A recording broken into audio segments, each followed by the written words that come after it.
I mean, I opened up as the underdog, and it just felt like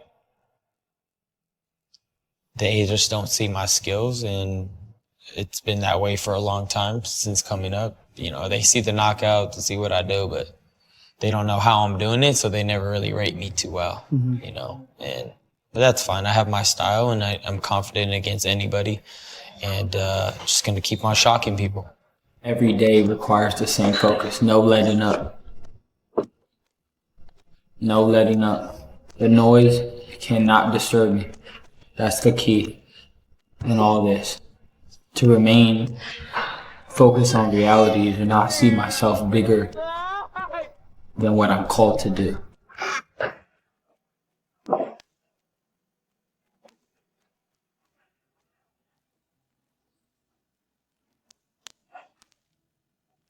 Ryan Garcia's training camp under Derek James represents a fundamental shift, and it's visible from the first sparring session. This isn't about generating social media buzz or showcasing lightning-fast combinations anymore. Instead, it's centered on discipline, tactical awareness, and intentional development. No matter what they throw at me, no matter what they say about me, no matter all the things they try to bring me down, they try to break me from saying that I fake mental health issues. I'm saying I'm an Instagram fighter. I'm saying I have no skills.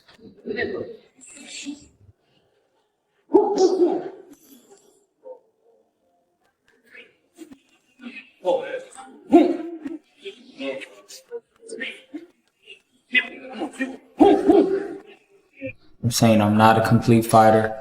All this stuff was a plot to distract me away from becoming the person I was always destined to be. And it's up to me to prove them all wrong and me to fulfill my destiny. Garcia isn't simply firing rapid punches for Instagram content. He's committing to his shots, establishing rhythm with consistent jab work, and mastering distance management rather than rushing forward recklessly. This transformation is significant. Under James's guidance, the emphasis appears heavily weighted toward maintaining equilibrium, making smart offensive choices, and keeping defensive awareness intact after attacking. All crucial elements when facing Mario Barrios, who brings length, durability, and the ability to thrive in extended battles. Again, thank you for the time we had together, guys, and I know it's going to be a great fight. I know you're working hard. How could you, Joe? That's messed up. Pardon? I said, how could you? That's messed up. What's messed up? You know what I said? I mean, just can't believe you're doing this to me. That's insane. What? You hurt my heart. Well, For real. I'm still not You sure. broke my heart. It's over. It's over. We're done. Again? We're done. Yeah, I'm breaking up with you again. Now, how did I do that? You just broke my heart. Just move on. All right. Well, I thought I was being. Now you were being sweet. I thought I was being courteous and generous, and that's what I'm trying to be here. And I hope you don't take offense to it. It's cool. Because I don't ever want to offend fighters. I love what I do. I'm offended. Uh-huh. Too late. I'm offended. You what? I'm offended already. I'm hurt. All right. Garcia's hand speed remains his signature weapon, but it's now being integrated into sustained attack sequences instead of isolated power shots. Derek James seems determined to evolve Garcia from someone who hunts for single dramatic moments into a fighter who consistently wins 3-minute segments, building sustained pressure without exhausting his energy reserves. This represents the real fascination here. If Garcia can successfully merge his explosive athletic abilities, I just know I'm destroying him. That's it. I don't like him. He don't like me. I don't need him. I'm ready. I'm coming in there to conquer him. Everything he thinks he believes in me, he gonna see something else. Everything he thinks, I'm showing him something new. He don't know me. He don't know me. He don't know how many miles I can run. He's not crazy like me. He don't think like me. He calls it corny after. with James's philosophy of mental composure and systematic control. This battle transcends simply defeating Barrios. It's about reshaping how the boxing world views Garcia as a well-rounded professional. This preparation doesn't appear flashy or attention-seeking. It looks purposeful and methodical, and in professional boxing, that's typically when fighters become most lethal.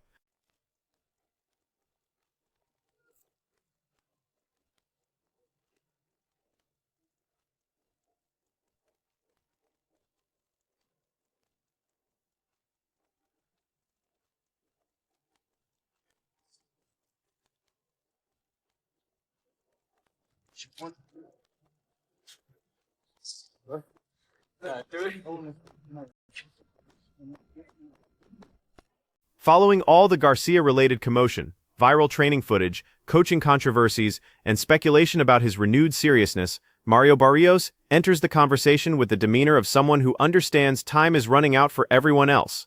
What stands out immediately is Barrios' complete disregard for the surrounding spectacle. When discussing his work with Joe Goosen, he's not selling excitement, he's communicating focused preparation. This feels like a seasoned professional declaring that innovation isn't necessary, only refinement. When he dismisses suggestions that recruiting Garcia's former trainer represents psychological warfare, his sincerity comes through clearly because Barrios' entire approach revolves around dedication to craft. Yeah, no, definitely. Like I said, I think with Joe, I could definitely make that stretch that I want to, with the rest of my career, and be able to, accomplish as much as I can. Nah, it just happens to be a crazy a coincidence. Even if the fight with Ryan wasn't made, going with Joe was going to be the move that was made regardless. But yeah, it just happens to be a coincidence. The way he consistently steers discussions toward routine preparation, basic skills, and sustained pressure, which represents veteran-level boxing philosophy. His handling of questions about Garcia's mental state is equally impressive, essentially communicating that he knows his own capabilities, while Garcia's approach remains Garcia's concern, which is precisely what confident fighters say when they trust their preparation completely. This point deserves emphasis too. When Barrios mentions that Garcia hasn't faced a legitimate welterweight yet, that's not promotional rhetoric. That's acknowledging the reality of weight class differences. His reflection on the Pacquiao experience resonates powerfully because the regret is audible, but so is the educational value gained. Apply pressure sooner, don't appreciate the opportunity, seize it. This lesson becomes relevant here. Do you think he's deserving of this title shot for you? Yeah, I don't know if it's so much that he's deserving, but he's definitely, the one of the biggest names, to make the fight with right now. But that being said, I don't think he's has been in there with a true welterweight yet, but he's gonna be on the 21st. When he talks about feeling undervalued as champion, doesn't come across as resentful. Instead, it sounds like motivation, as if he's exhausted being everyone's reliable big-name opponent. When he declares he's entering with harmful intentions if he sees Garcia hurt, that's not reckless commentary. That's a professional explaining his understanding of when to become aggressive.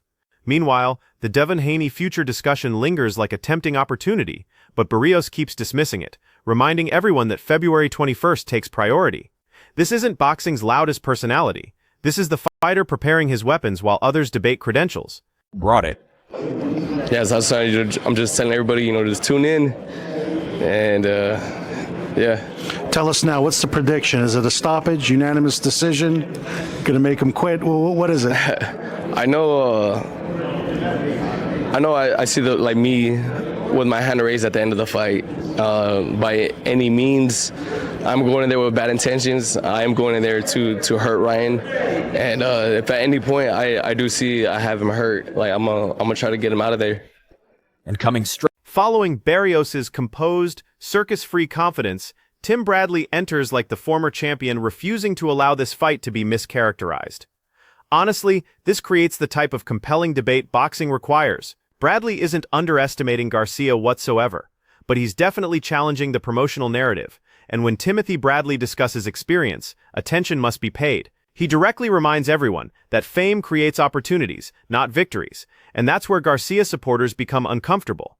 Because while Garcia generates viewership, Bradley keeps returning to the concept that viewership doesn't assist when facing an opponent who has already withstood Tank Thurman and Pacquiao-level opposition. His assessment holds merit. When Bradley discusses Mario Barrios being a completely developed fighter with substantial ring experience, it creates beautiful contrast with the polished new Garcia storyline. And Barrios' experience, I don't give a damn what anybody say. He got a lot of experience, man. He got the best resume at 147 pounds, right? He's a champion. You know what I mean? He's been in the ring with Tank Davis as well. He's been in the ring. Who else was the guy he been in the ring with? That was Pacquiao recently, obviously. Pacquiao recently, and there was another one. Thurman? Was it Thurman? Yeah, Keith one-time Thurman. You got a guy like Garcia, his last performance wasn't that great. I expect him to have a better performance this time around. He gonna need to have a better performance because if he brings that type of performance into the ring with Barrios is gonna eat him up. Bradley frames this less as Garcia being incapable of victory and more as Garcia being unable to show vulnerability. That becomes the crucial element here. He keeps suggesting that Garcia dislikes receiving clean shots, dislikes pressure that responds aggressively, and that's where Barrios becomes threatening, not through spectacular displays, just through relentless and consistent application. Then Bradley shifts dramatically into commercial considerations, labeling boxing a popularity competition, and the frustration of someone who earned everything through traditional methods becomes evident. This background matters significantly. His Jake Paul criticism might sound extreme, but it connects to identical themes. Accelerated paths don't work in legitimate competition, and when he ultimately declares his current preference for Barrios, it doesn't seem like personal animosity. It seems like advance warning. Garcia's speed and left hook are legitimate weapons, but Bradley's essentially arguing that if those represent your complete arsenal, Barrios will study them, absorb the impact, and begin systematic dismantling. This transcends viral content now. This questions whether Garcia can endure sustained discomfort across 12 complete rounds. That represents the genuine conflict beneath all this promotion. It's going to be easy work. He's going to eat him up, man. But see, this is the thing, man. I noticed one thing about Garcia. Garcia don't like power. Now, does Barrios has enough pop on his shots to keep Garcia honest? That's what I worry about, right? And if Garcia land that left hook, can Barrios take it?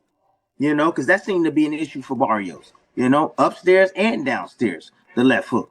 So, interesting fight. It ain't no far-gone conclusion, like I said, that Garcia just going to walk through a guy like Barrios. Barrios got a lot of experience. He wants to hold on to that strap.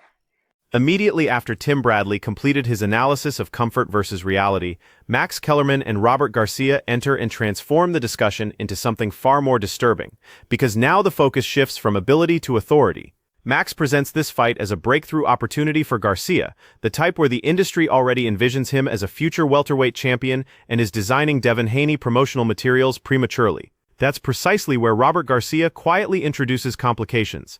He doesn't question Garcia's speed or power whatsoever. He questions whether Garcia ever allows anyone to truly lead. When Robert mentions Eddie Reynoso, Joe Goosen, Derek James, and wonders if none of them met standards, that's not criticism, that's evaluating character. Max can be felt engaging with this concept too, because boxing history contains numerous talented individuals who reached limitations the moment comfort became the main consideration. And look, Barrios is dedicated. I know him. He's actually a good friend, a good person. And they chose him because they think Ryan has everything it takes to become champion. To become the world champion, because they're already planning on huge fights with Devin Haney and whatever out there for Ryan. But the fact that Ryan, has gone through 3 top trainers that would have done a great job, Eddie Reynoso, Joe Goosen, and Derek James. Correct. And he's not training with neither of them. He's training with his dad, which I'm not saying the dad is not, the dad brought him through the amateurs. The NFL comparison Robert presents is perfectly executed because it strikes effectively. Elite fighters require structure identically to how elite teams need coaches who establish boundaries. When he states boxing isn't a comfort industry, that statement deserves permanent display in every American training facility. What creates tension is Robert still predicting Garcia should win, more like issuing a challenge than making a forecast. Meanwhile, Mario Barrios continues being portrayed as the mature presence, experienced, resilient, already tested by elite-level pressure, not spectacular, but problematically persistent. Now the fight isn't simply left hook versus fundamentals, it's autonomy versus discipline, celebrity status versus systematic approach. Max sounds like he's promoting the possibility, Robert sounds like he's cautioning about consequences, and we're positioned between them, recognizing that both perspectives probably contain truth, which is exactly why this matchup feels dangerous, in ways highlight compilations don't reveal. When fighters want it comfortable, right? Sometimes when Miguel Cotto would want to train in certain places because it was more comfortable for him, I thought, I want to see the Miguel Cotto when it's uncomfortable, right? And Cotto's a great fighter, of course, and a serious person. But the fighter really has a little too much control when they reach a certain level sometimes of their own career, which is good in one way, but in another way can limit them athletically. But because boxing is not a comfort business. That's ultimately where this entire situation settles when examined from a broader perspective. On one side, there's Ryan Garcia attempting to reconstruct his reputation in real time, exercising patience, embracing systematic training, and testing whether discipline can finally complement his innate talents. On the opposite side, there's Mario Barrios, operating like someone who has already navigated the turbulence, already experienced the pressure, and is quietly preparing to capitalize on errors instead of pursuing dramatic moments. Then you add perspectives from Bradley, Kellerman, and Robert Garcia, and suddenly this fight stops being about promotion or highlights and becomes a legitimate boxing inquiry. Does development defeat experience, or does experience reveal underdeveloped skills before they're completely formed? Every viewpoint suggests something different, which is exactly why this matchup feels so unpredictable. There's no obvious result, theoretically, just inevitable collision. One fighter attempting to mature publicly, the other challenging him to demonstrate it under combat conditions. That's the type of fight that divides opinions, generates heated discussions, and improves with repeated viewing. I think it's more of his opponent, where maybe I could get away with training with my dad. If I'm competing at the highest level, making a serious error, I'm simply fighting to underestimate him. Right, and it's like everyone thought he was going to win that fight, and Rolly just outboxed him. Rolly outboxed him and looked good doing it. You know what I mean? So it's like, it's crazy. I wish that Ryan, because he's so talented, I wish he would stick to a coach and really just follow the instructions. Ryan gonna win this fight. He gonna win this fight. He gonna win this fight. I don't know. He got to. Share your perspective in the comments. Let's have a real discussion about this one. And remember to like, share, and subscribe to Boxing Headquarters. Catch you in the next video.